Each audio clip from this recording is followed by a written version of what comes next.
right, man, let's talk about Terence Crawford and Errol Spence. Did it lose some of his luster or some of his buzz by taking so long to kind of happen? Let's talk about it. Thumbs up the video, share the video, subscribe to the channel. Next subscribe button is the bell icon button. Hit all notifications, increase your chance to get notifications. We go live or drop the video now. You know, what need to be said is it's happening at a really good time. Obviously the NFL has started becoming back. I think the Hall of Fame game will kind of be like a week off from that, so you will have some teams that's in training camp in the NFL. The draft will be going, NBA free agency will be over with. You know, ideally you kind of probably wanted to happen more in the middle of July. That's kind of what you probably wanted, but that's cool. I mean, that kind of give you something to kind of segue into the NFL preseason with. You know, that's a huge thing about the NFL. The off season is just as popular any other time because they sell hopes and dreams. But yeah, that's about it. But it's a good time, man, because then after you get out of July 29th, then you're gonna roll into possible Anthony Joshua coming back, and then you're gonna roll into the NBA. Into the NFL, season. So a lot of things gonna be rolling in by then, man. But But yeah, I mean, obviously, dude, it kind of died down, man. I mean, you didn't hear too much from the Errol sexuals. I mean, you didn't hear much debate. Even when there wasn't really nothing going on in the boxing community, even though people was always checking for it. I mean, even though there wasn't nothing really going on, you didn't hear really people bring this subject up anymore. I mean, you hear it kind of brought up here and there. You know what I'm saying? But it wasn't as huge. I think, you stop hearing a lot of debates. I think people got wore out about going it back and forth.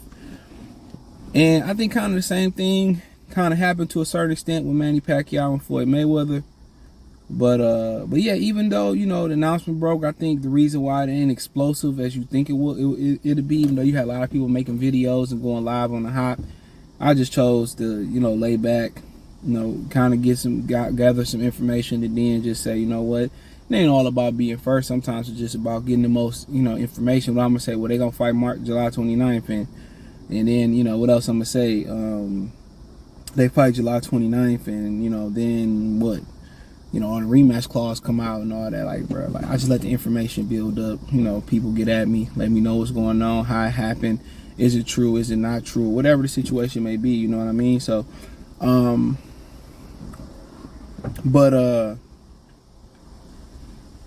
But yeah, man, obviously it's not, it's kind of a, it's kind of like on the other side of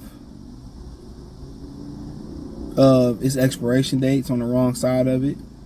But I think once you get a press conference, once you get, a poster, once you get them going face to face and going back and forth, and obviously there's a like there because they got on the phone, they made the fight happen.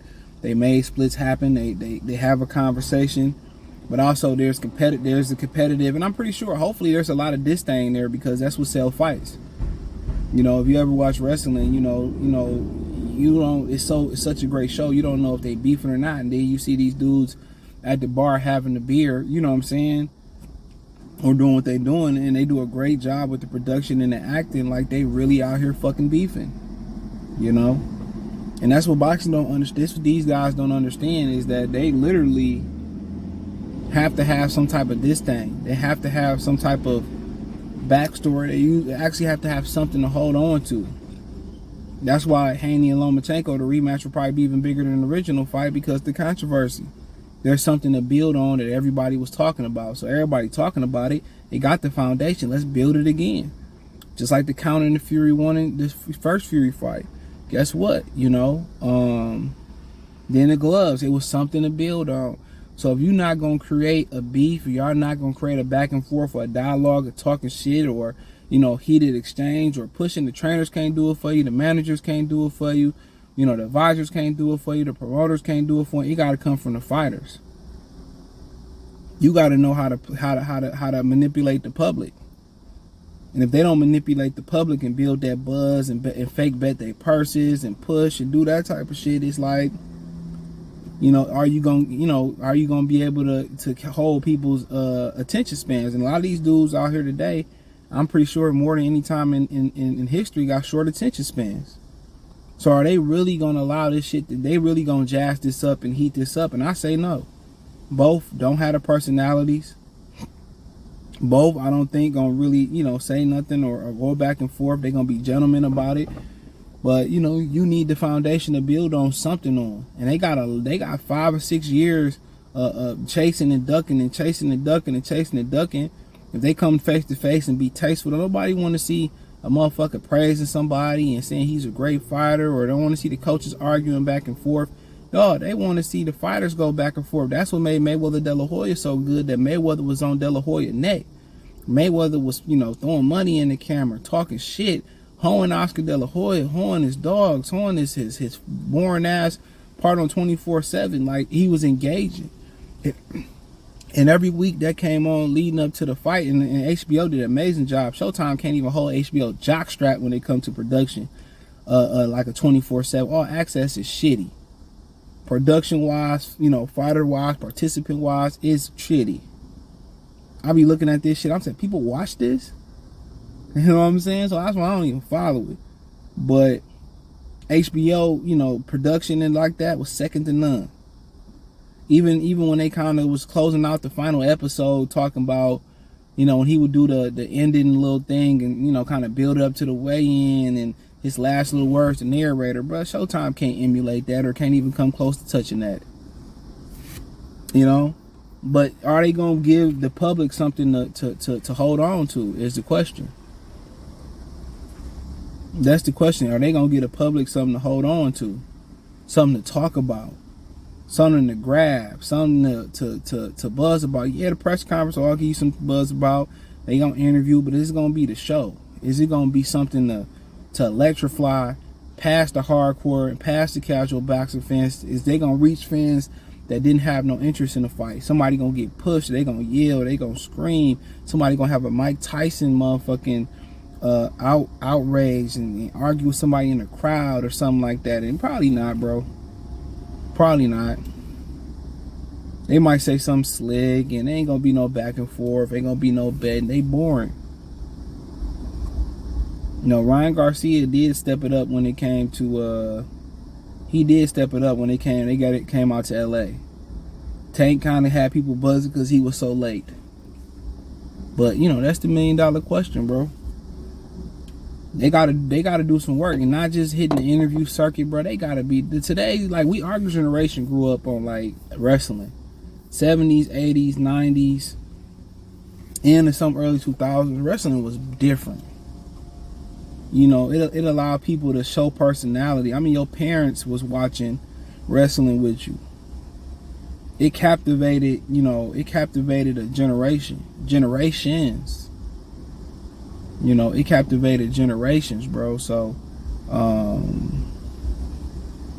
it captivated generations, bro. So, they gotta captivate people. That's just what it is. They gotta captivate people. But I do think the buzz kind of died down. I mean, kind of we gotta remember, they went head to head, was talking shit. That was probably their peak. When they went head to head talking shit in Oklahoma City at when Maurice Hooker fought Alex Acedos, or also it was boiling too, kind of when Errol Spence was after Sean Porter and Danny Garcia, he got up on stage and started talking shit. That was his biggest downfall. When he went up there, started running his mouth all whatever he was under the influence, and he started writing, his mouth started writing checks his ass couldn't cash. They need that interaction, bro. Like they had in Oklahoma City, a little bit more than that too. That's what people that's hood universal shit. That's what the hood, everybody understand that type shit. That's universal. That's universal, but they gonna have to promote this, bro. The fighters. We know Showtime gonna do a half-assed promotional job. That's what they do. They don't know how to promote shit. Al Heyman and his cronies don't know how to promote shit at all. But the fighters gonna have to do their job. Interview circuits, they gonna have to go some back and forth. All that.